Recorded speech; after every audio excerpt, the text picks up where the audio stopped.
out here with the Great Plains Bird of Time, Dan's birthday present. Powered up with his special sauce motor, and then some. Yeah, no spinner, but we're working on that. We're working on a lot of things. Okay. All right, do one final controls check. Okay, you have a good hold on it?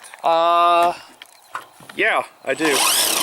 Okay, the motor actually does seem to be working, and it's blowing that sucking. Yeah, it's blowing. Okay. Yeah. Hold, stop. Thank you. Okie dokie. Okay, time to work up the nerve. And oh yeah.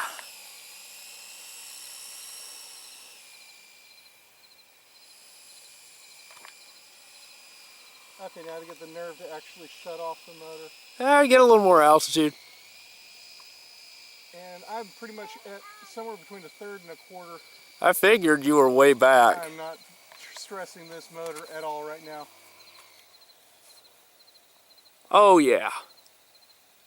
And that is exactly how the Bird of Time should be. You're flying the hands off, aren't you? Completely. I didn't even balance her laterally. Nah, this is awesome. Now, landing this is going to be all kinds of fun. Yeah, that's going to be fun. I'm not looking forward to that part, but that's what the tall grass is for, right? I was thinking more along the lines of getting it down. There is that. And I always hate dropping below the tree line. But I do need to get her down because it's getting dark. Alright, let me shut off the camera here and help.